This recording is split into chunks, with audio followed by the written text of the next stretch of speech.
Hello everyone, welcome back to my channel. Anamika's variety কিচেনের নতুন রেসিপিতে আপনাদের সকলকে অনেক অনেক স্বাগত জানিয়ে আজকের রেসিপিটি শুরু করছি। আশা করি আমার সকল বন্ধুরা ভালো আছেন এবং সুস্থ আছেন। আজকে আমাদের রেসিপি ছানার জিলিপি। এই ছানার জিলিপিটা আমার খুবই পছন্দের একটি রেসিপি। আশা করি আপনাদেরও অনেক ভালো লাগবে। খুব সহজে কিভাবে আপনারা বাড়িতে এটা তৈরি করে নিতে পারবেন সেই রেসিপিটি আমি আপনাদের সাথে শেয়ার করছি। এখানে আমি 200 গ্রাম মতো ছানা নিয়ে নিয়েছি। ছানাটাকে ফার্স্টে আমি হাত দিয়ে 3-4 মিনিট খুব ভালো করে মেখে নিয়েছি। তারপর আমি এখানে দিয়ে দিলাম সামান্য পরিমাণে ময়দা আর দিয়ে দিলাম 1 প্যাকেট গুঁড়ো দুধ। যে 10 টাকার প্যাকেটের যে গুঁড়ো দুধগুলো পাওয়া যায় সেই 1 প্যাকেট আমি গুঁড়ো দুধ দিয়ে দিলাম।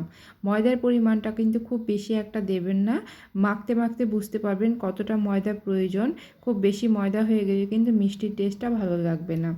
তারপর আমি এখানে দিয়ে দিলাম হাফ চামচেরও কম বেকিং পাউডার আর তারও কম দিয়ে দিলাম আমি বেকিং সোডা। যতটা বেকিং পাউডার দেবেন তার থেকেও কম বেকিং সোডা দেবেন। খুব বেশি পরিমাণে বেকিং সোডা এবং বেকিং পাউডার দিয়ে দেবেন না, তাহলে কিন্তু মিষ্টিগুলো ভালো হবে না, একটা গন্ধ লাগবে এই পাউডারগুলোর। তাই খুব কম সামান্য পরিমাণেই দেবেন। শুকনো উপকরণগুলো হাত দিয়ে খুব ভালো করে আমি মিশিয়ে নিয়েছি। আর দেখুন আমার ছানাটা একদমই জল ছিল না, ঝুরঝুরে টাইপ হয়ে গেছে। তাই আমি এখানে ওপর থেকে একটু জল ছিটিয়ে এটাকে মেখে নেব। তবে আপনাদের ছানায় যদি জল থেকে থাকে তাহলে আপনারা আলাদা করে আর কোনো রকম জল দেবেন না, ওই জলে ছানার জলে এটাকে মেখে নেবেন। তো আমার ছানাটা একদমই শুকনো হয়ে গেছিলো, তাই আমি একটু জল দিয়ে খুব ভালো করে কিছুক্ষণ মেখে নিলাম। আর কিভাবে মেখেছি সেটা আপনাদের সাথে আমি আরেকবার শেয়ার করে দিচ্ছি। হাতের ঠিক এই জায়গাটা দিয়ে ঠিক এইরকমভাবে প্রেস করে করে এটাকে মাখতে হবে। আশা করি বন্ধুরা বুঝতে পারছেন। এইভাবে যতটা সময় পারবেন মেখে নেবেন। এই মাখাটা যতটা ভালো হবে মিষ্টিগুলো ততটাই কিন্তু খুব সুন্দর রসালো হবে। তো নিশ্চয়ই আশা করি মাখাটা বুঝতে পেরেছেন কিভাবে মাখতে হবে। ঠিক হাতের ওই জায়গাটা দিয়ে তালুটা দিয়ে আপনারা চেপে চেপে ঘষে ঘষে ছানাগুলোকে মেখে নেবেন। সমস্ত কিছু খুব ভালো করে মাখার পরে দেখবেন হাতে একটু তেল তেল ভাব লেগে যাচ্ছে, তখন বুঝতে হবে এটা মাখাটা হয়ে গেছে। এবার এখান থেকে আমি সামান্য একটু মিশ্রণ নিয়ে নিলাম। মাঝারি সাইজের লেচি করে নিয়েছি একটা, খুব বড়ও করিনি খুব ছোটও করিনি। এবার আমি এই প্লেটটার উপরে আপনাদেরকে দেখাচ্ছি। আপনারা চাইলে এটা কিচেন স্ল্যাবের উপরে বা 2 হাতের সাহায্যে এটা করে নিতে পারেন।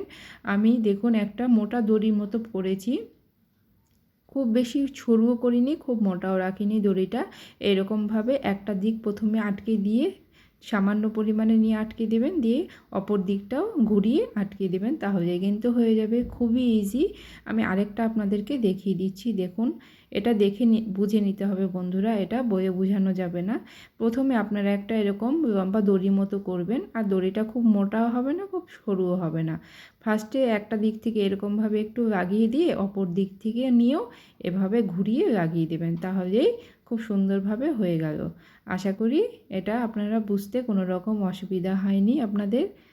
এভাবে করে সমস্ত মিষ্টিগুলো আমি রেডি করে নিয়েছি। অন্যদিকে কড়াইতে আমি সাদা তেল গরম করতে বসিয়ে দিয়েছি। তবে তেলটা কিন্তু ফার্স্টে খুব বেশি গরম করব না, সামান্য একটু গরম হওয়ার পরে এক এক করে মিষ্টিগুলোকে তেলের মধ্যে ছেড়ে দিতে হবে। দেখুন এভাবে মিষ্টিগুলোকে আমি তেলের মধ্যে ছেড়ে দিচ্ছি। আর গ্যাসের ফ্লেমটা কিন্তু লো ফ্লেমে আছে, আর লো ফ্লেমে একটু টাইম নিয়ে মিষ্টিগুলোকে ভেজে নিতে হবে। হাই ফ্লেমে ভাজবেন না, তাহলে কিন্তু মিষ্টির ভেতরে রসটা ঢুকবে না, আর ওপর থেকে ভাজা হয়ে যাবে, কালার চলে আসবে, বাট ভেতর থেকে মিষ্টিগুলো কিন্তু ভালো করে ভাজা হবে না। সেক্ষেত্রে মিষ্টিগুলোর ভেতরে রসটাও ভালো করে ঢুকবে না। তাই লো হিটে এটাকে একটু সময় নিয়ে মিষ্টিগুলোকে ভেজে নেবেন। যখন দেখবেন একটা পিঠ এইরকম লালচে হয়ে গেছে তখন উল্টিয়ে আরেকটা পিঠও ভেজে নেবেন। প্রথমে মিষ্টিগুলো ছেড়ে দিয়ে তেলের মধ্যে তারপরে কিন্তু নাড়তে যাবেন না, একটু টাইম দেবেন। দিয়ে উল্টে পাল্টে এইরকম লাল লাল করে সমস্ত মিষ্টিগুলোকে আমি ভেজে নিয়েছি। দেখুন সবগুলো আমার ভাজা হয়ে গেছে। এবার আমি কড়াইয়ের মধ্যে আরেকটা কড়াই নিয়ে নিয়েছি, তাতে আমি দিয়ে দিলাম মিষ্টি। মিষ্টি বলতে চিনি। এখানে আপনারা মিষ্টিটা যতটা পছন্দ করেন সেই অনুযায়ী আপনাদের টেস্ট অনুযায়ী এখানে চিনিটা দিয়ে দেবেন। তো আমি এখানে 200 গ্রাম ছানার জন্য 1.5 কাপের একটু বেশি চিনি দিয়ে দিয়েছি।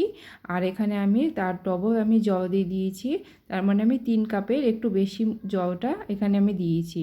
এবার আমি এটার মধ্যে দিয়ে দেব দুটো এলাচের মুখ ফাটিয়ে দিয়ে দিয়েছি, এতে মিষ্টির ফ্লেভারটা খুব ভালো আসবে, এলাচের ফ্লেভারটা মিষ্টির মধ্যে ভালো লাগবে। তো চিনিটাকে মেল্ট করে নিয়েছি, দেখুন চিনির রসটা আমার 4-5 মিনিট মতো আমি এরকমভাবে ফুটিয়ে নিয়েছি। এবার আমি এখানে দিয়ে দেব ভেজে রাখা ছানার জিলিপিগুলো। এই গরম রসের মধ্যেই জিলিপিগুলোকে দিতে হবে। তো ছানার জিলিপিগুলোকে দিয়ে আমি জাস্ট 1-2 মিনিট একটুখানি আমি এটাকে ফুটাচ্ছি, তবে না ফোটালেও হবে। এরকমভাবে 1-2 মিনিট ফুটিয়ে নিয়ে আমি গ্যাসটাকে বন্ধ করে দিয়ে এই গরম মিষ্টিগুলোকে আমি ঢেকে রেখে দেবো। আর এটাকে আপনারা যতটা বেশি সময় পারবেন রসের মধ্যে রেখে দিলে ততটাই মিষ্টিটা ভালো হবে। তো আমি আপনাদেরকে এখন দেখাবো, তাই আমি 10 মিনিট রেখেই মিষ্টিগুলোকে সার্ভ করে দেখিয়ে দিচ্ছি। তবে এটা আরও যত সময় রসের মধ্যে রাখবেন ততটাই মিষ্টিগুলো রসটা ঢুকবে, আরও বড় হয়ে যাবে মিষ্টিগুলো। তো 10 মিনিট আমি রসে রেখেছিলাম, এবার আমি 10 মিনিট পরে আপনাদেরকে দেখিয়ে দিচ্ছি। আপনারা এটা 1 ঘন্টা রসের মধ্যে ভিজিয়ে রেখে তারপরে সার্ভ করবেন, দেখবেন আরও নরম তুলতুলে এবং রসালো হয়ে যাবে। তবুও আমি আপনাদেরকে একটা কেটে দেখাচ্ছি 10 মিনিটেই মিষ্টিটা কতটা ভিজে গেছে আর কতটা নরম তুলতুলে হয়েছে, একবার দেখুন। এটা খেতে জাস্ট দারুণ লাগে, একবার হলেও বাড়িতে এই প্রসেসে করে দেখবেন। একদম কম উপকরণ দিয়ে সাধারণভাবে করেই দেখিয়েছি। সবাই ভালো থাকবেন, সুস্থ থাকবেন, বাই।